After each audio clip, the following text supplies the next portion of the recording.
please subscribe and don't forget to press the bell icon to get notified whenever we upload a new video. क्या किसानों के मार्च से फडणवीस सरकार पर दबाव पड़ेगा? क्या फसल की बर्बादी से परेशान किसानों को कर्ज माफी की राहत मिल पाएगी? क्या किसानों का फडणवीस सरकार पर वादा खिलाफी का आरोप सही है? ये सवाल इसलिए क्योंकि हजारों किसान का मार्च मुंबई पहुंच गया है। कर्ज माफी, फसल का सही दाम, बिजली बिल की माफी से लेकर 7 मार्च को नासिक से चला मार्च मुंबई पहुंच गया है। कल ये किसान विधानसभा का घेराव करेंगे। अपने हाथों में सीपीआई सीपीएम का झंडा लेकर बैठे किसान मुंबई की तरफ कूच कर रहे हैं। मुंबई जाकर वो विधानसभा का घेराव करेंगे और अपने मुद्दे सरकार से हल कराने की कोशिश करेंगे। लेकिन जिस तरीके का दबाव इन्होंने सरकार के ऊपर निर्माण किया है, सरकार के ऊपर जिस तरीके का दबाव बनाया गया है, उससे साफ है कि सरकार इनकी मांगों को लेकर बेहद गंभीर है। शिवसेना जो सरकार में सत्ता के साथ है लेकिन इनके साथ आकर खड़ी हो गई है, यानी साफ है कि आने वाले समय में उन्हें भरोसा है कि अगर सरकार इनके प्रश्नों को हल नहीं कर पाई तो ऐसे में शिवसेना को भी उतना ही नुकसान होगा जितना बीजेपी को होगा। तो इनके बीच में तमाम सारे मुद्दे हैं। क्या क्या मुद्दे हैं, किन किन मुद्दों को लेकर के ये लोग सरकार के पास जा रहे हैं? हमारे साथ कुछ लोग हैं। आप बताइए, आप लोग जा रहे हैं विधानसभा का घेराव करने, क्या क्या मुद्दे हैं आप लोगों को, क्या क्या मांगे? हमारे मांगे है कि हमारा वो फॉरेस्ट प्लॉट है, वो सरकार ज़मीन का वो ये ना हमारे नाम होना चाहिए। बिल्कुल, फॉरेस्ट की ज़मीन पर जहाँ पर ये रह रहे हैं वो इनके नाम पर होना चाहिए। और साथ ही साथ और आपकी क्या मांग है? हमारी मांग वो हमारी परंपरा वो चल रही है, ज़मीन फॉरेस्ट प्लॉट होना और करना चाहिए और रेशन कार्ड मिलना चाहिए और रेशन को थाने मिलना चाहिए और निराधार पेंशन है वो मिलना चाहिए और नार पार प्रकल्प जो धरण हमारा पानी वो उधर जा रहा है वो हमारे महाराष्ट्र में मिलना चाहिए। और बिल्कुल, तो यहाँ पर तमाम ऐसे मुद्दे हैं, खासकर जो जंगल की ज़मीन है, जो फॉरेस्ट विभाग की ज़मीन है, उन पे इनको अधिकार मिलना चाहिए और साथ ही साथ तमाम दूसरे जो मुद्दे हैं उनको सरकार को तुरंत इस मामले में हल करना चाहिए।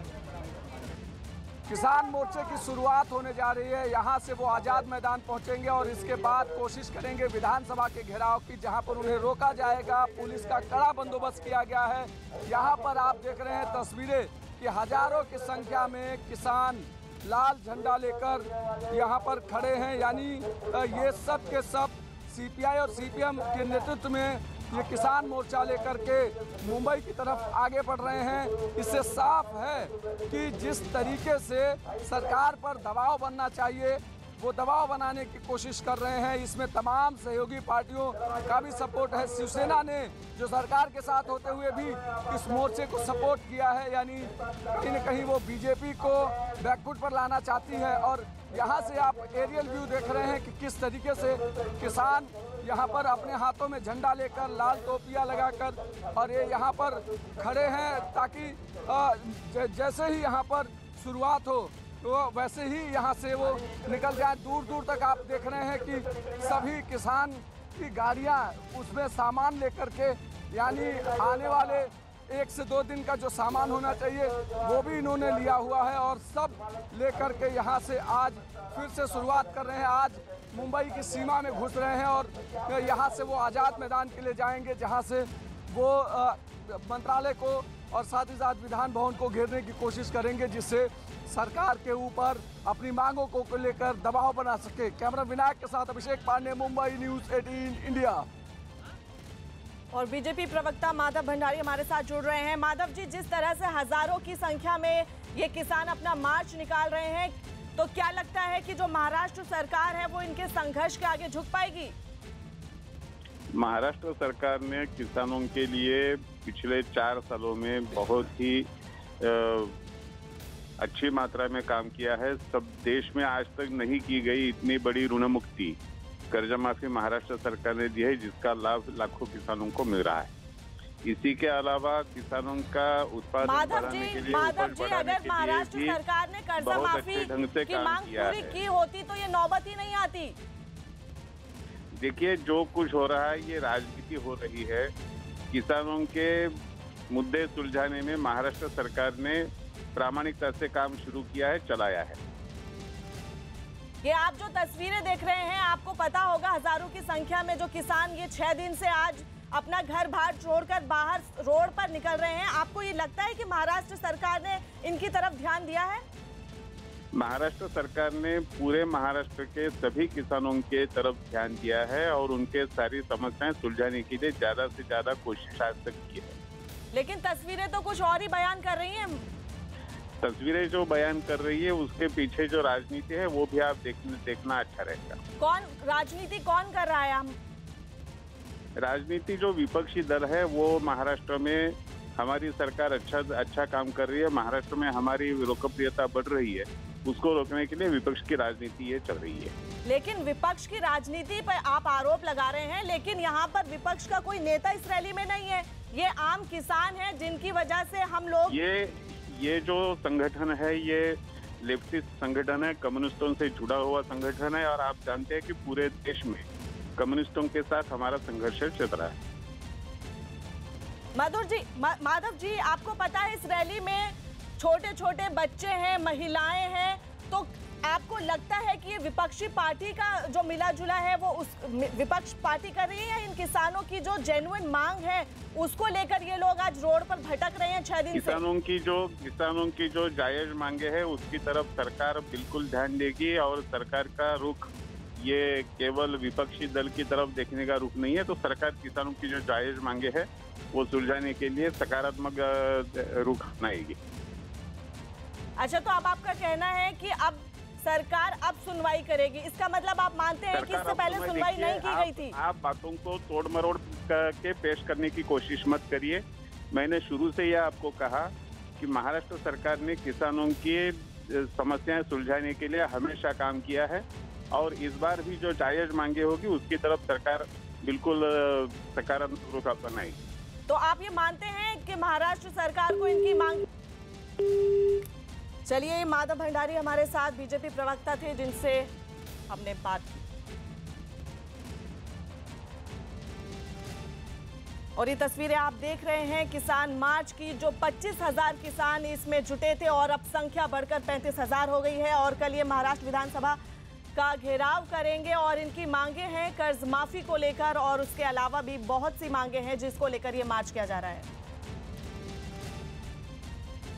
और सीपीआई नेता दिनेश हमारे साथ जुड़ रहे हैं। दिनेश जी, जो बीजेपी विपक्ष है वो कह रहा है कि इसमें आप लोगों की जो विपक्ष है उसकी साजिश है ये जो पूरा मार्च निकाला जा रहा है, आपका क्या कहना है?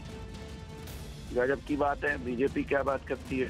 किसानों को इन्होंने 2014 के अपने लोकसभा चुनाव का चुनाव घोषणा पत्र देके इन्होंने कहा हम स्वामीनाथन आयोग लगाएंगे, लागू करेंगे और किसानों को उनकी फसल का 1.5 गुना देंगे लागत का। आज तक तो दिया नहीं।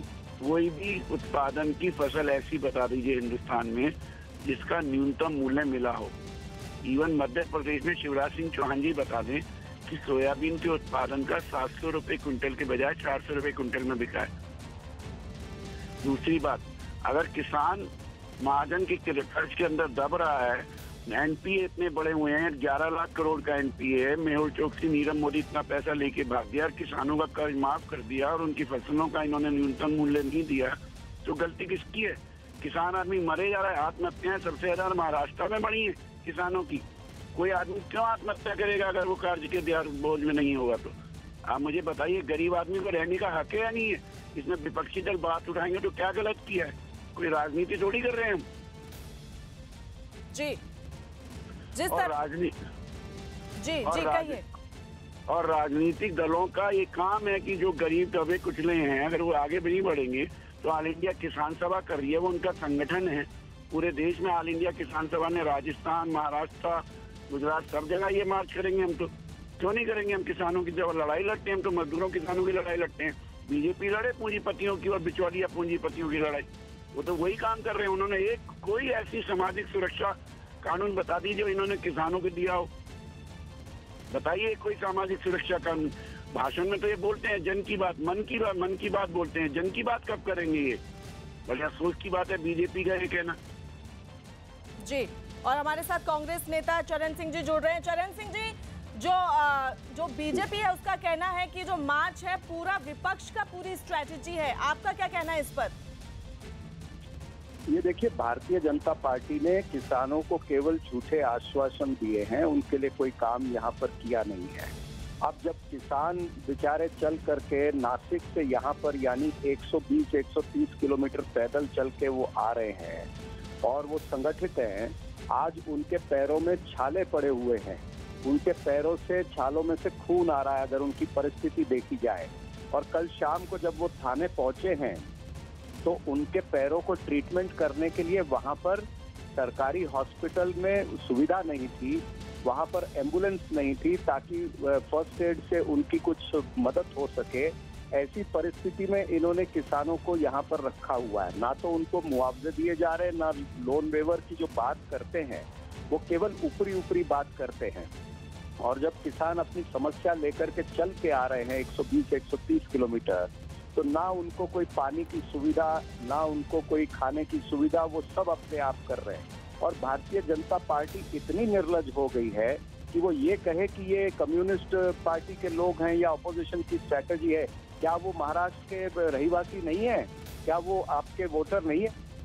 जी चलिए, बहुत बहुत शुक्रिया आप दोनों का। जहां तक किसानों का सवाल है, इस राज्य में हमने कर्जा माफी की, बड़े पैमाने पर किसानों को उसमें से राहत मिली है। और भी कुछ किसानों की समस्याएं हैं, तो उन समस्याओं को सुलझाने के लिए सरकार प्रयास कर रही है। विशेषकर आप अगर जो नासिक से आने वाला मोर्चा है उसको देखेंगे, उसमें किसानों की मांगे, लेकिन उससे ज़्यादा आदिवासी उसमें सम्मिलित है, आदिवासियों की मांगे हैं, और उन मांगों को भी राज्य सरकार निश्चित रूप से छुड़ाए।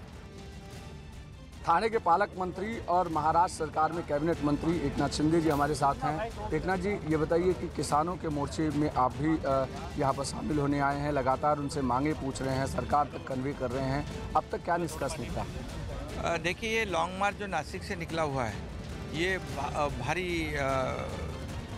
धूप है, गर्मी है, इसके बावजूद हजारों की संख्या में लोग यहाँ पर मौजूद हुए हैं मांगे लेकर। और इसलिए इस मोर्चा का जो आयोजन उन्होंने किया है, इसे पूरी तरह शिवसेना ने और उद्धव जी ने गंभीरतापूर्वक लिया है। और शिवसेना हमेशा किसानों के साथ रही है, जब विपक्ष में थी तभी भी रही है, सत्ता में है तभी भी रही है। और इसलिए इस बारे में मुख्यमंत्री महोदय जी से भी चर्चा उद्धव जी ने खुद की है, मैंने भी की है, और इसमें निश्चित रूप से कल सकारात्मक निर्णय होगा। तो उद्धव, जिस तरीके से सीएम ने कहा कि यहाँ पे किसानों के साथ साथ एक महत्वपूर्ण तबका आदिवासियों का है और उनकी मांगों को लेकर के सरकार लगातार गंभीर है, और आप पहले भी किसानों के प्रश्न को उन्होंने हल किया है और आगे भी करेंगे। हाँ बिल्कुल, सरकार गंभीरता से लिया है सरकार ने, और सरकार सकारात्मक है। एक आखिरी सवाल ये है कि शिवसेना जिस तरीके से इनके साथ है, आपको लगता है कि बहुत सारे ऐसे मुद्दे हैं किसानों के जो हल नहीं हुए हैं, सरकार उन पर ध्यान नहीं दे रही है और इसलिए शिवसेना उनके साथ आ गई? देखो, जो मुद्दे हैं, जो मसले हैं, जो समस्या है, निश्चित रूप से अभी ये सामने आई है, इनकी जो समस्या निश्चित रूप से शिवसेना इनके साथ है, और सरकार भी पॉजिटिव है। बिल्कुल, तो जिस तरीके से यहाँ पर एकनाथ शिंदे कह रहे हैं कि शिवसेना किसानों के साथ है और लगातार इनके मुद्दों पर सरकार से बातचीत की जा रही है और इनके हल खोजने की कोशिश हो रही है। कैमरामैन के साथ अभिषेक पांडे, मुंबई न्यूज़ 18 इंडिया। तो वहीं यूपी के झांसी मेडिकल कॉलेज में इंसानियत को शर्मसार करने वाली घटना सामने आई है, जहां सड़क हादसे में घायल मरीज का कटा पैर डॉक्टरों ने उसके सिर के नीचे लगा दिया। घटना की जानकारी मिलने के बाद एक सीनियर रेजिडेंट डॉक्टर समेत 4 लोगों को सस्पेंड कर दिया गया है, जिनमें 2 डॉक्टर और 2 नर्सिंग स्टाफ शामिल हैं। साथ ही मेडिकल कॉलेज ने घटना के जांच के आदेश दे दिए हैं। दरअसल बस दुर्घटना में घायल बस कंडक्टर का पैर कटकर शरीर से अलग हो गया था।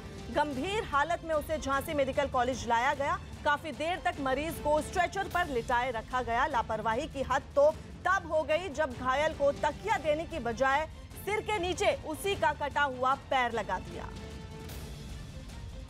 कहीं तकिया नहीं मिल रही, हमने तकिया नहीं मिल रही तो पैर थोड़ी रख हो जाता है। कम से कम 2 घंटा हम देखते रहे, तकिया किसी ने नहीं दी, वहाँ पैर मिला नहीं। जब हमने ढूंढ ढाड़ के तकिया ले आए, वहाँ पे उनका सिर हमने बगल में रखा। मान लो बहुत सिर फैट, तब भी हमने उठाया, फिर नहीं उठाया किसी ने। हमारे जो इमरजेंसी ट्रॉमा में डॉक्टर है, उन्होंने उसको अटेंड करा। पेशेंट की हालत बहुत गंभीर थी, वो उसके मैनेजमेंट में लग गए जब तक पैर उनके हाथ में था, मरीज के अटेंडेंट के में, जो मरीज के सहयोगी साथ थे, उसके बाद उसको ये हुआ कि पेशेंट का हेड ऊंचा करना है, कुछ इसके सिर ऊपर उठा दिया जाए।